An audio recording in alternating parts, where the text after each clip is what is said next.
welcome. Today I'm going to share with you my recipe for boil and fry cassava, or as you all may know it as yuca. Here I have them cut up. I peel them and cut them up, and you're just going to put them in some water. So to this we're going to add some salt to help it boil.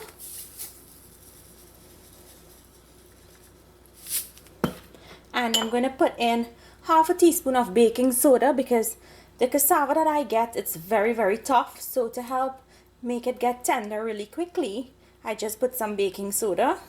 If you don't want to put the baking soda, that's fine if you have nice young cassava. So we're going to put up this on the stove.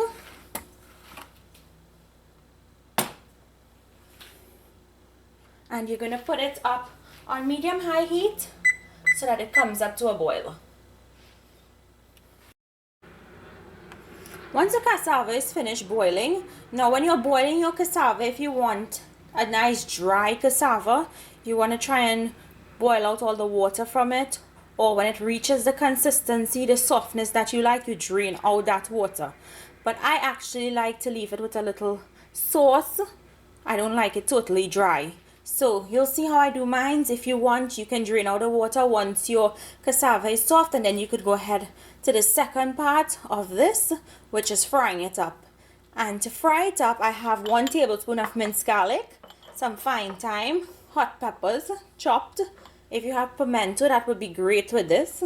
I have 1 tablespoon of golden ray, 1 tablespoon of chopped bandanya or culantro, half a chopped onion, some chopped scallions, and some parsley or celery, a little bit of olive oil, and salt and pepper to taste. So all we're going to do now is wait for our cassava to soften up, and then we'll move on to part 2, which is frying it. So my cassava is nice and tender. As you can see, you can put a fork through it. It's really tender, and it's because of that baking soda that it has gotten like this. Now at this point, if you want to drain this, because you want to keep it like a dry boil and fry, you can drain out the water from this and then move on to part 2. But I'm just going to let this cook down a little more.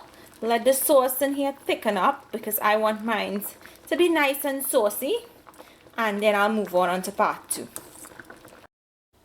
So my cassava is where I want it to be. And now to a nice warm pot, you're going to add in your golden ray and a little bit of olive oil. To this, add your onions and your hot pepper, and just let this soften a little bit in here before we add the garlic. So my onions starting to brown a little. I'm going to add in my garlic.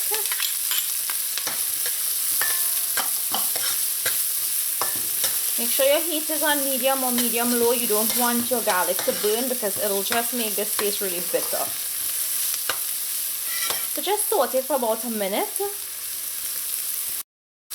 So it's less than a minute since my garlic has been sauteing, and it's now starting to turn a nice light brown color. So we're going to add all the other ingredients: fine thyme, bandanya, your parsley or celery, and your thyme.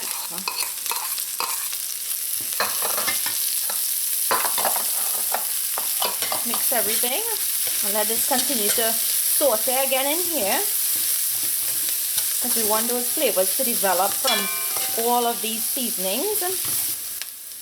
Now I'm going to add in my cassava. See, I left it with some of that liquid because I want it to be nice and saucy, and as it continues to cook in this pot, it will dry up even more. And if you drain out your liquid, then it's just going to be nice and dry. I'm just going to add some black pepper to this. Just a little, not much. Mix it up. Once you've mixed it up, just go ahead and taste it for salt and adjust your salt accordingly.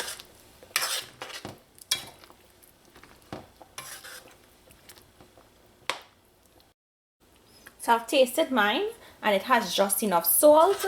So make sure when you have this cooking down further, you always come in and turn it, because the cassava is going to stick to the bottom of the pot and it's going to start to burn and you may not even realize it.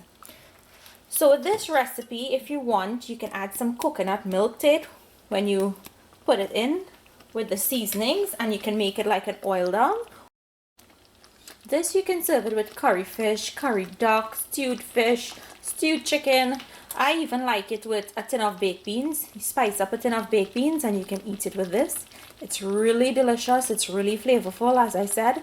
Once you let your seasonings develop that flavor, your food will always be as nice. So I'm going to wait for this to finish up and then I'll plate it and show you what it looks like. So here you have it, my boil and fry cassava recipe. I hope you guys try this recipe. Make it, let me know down below if you like it. So thank you all for watching, and if you're new, please subscribe and remember to hit the thumbs up button if you like this video, and I will see you all in my next video. Enjoy!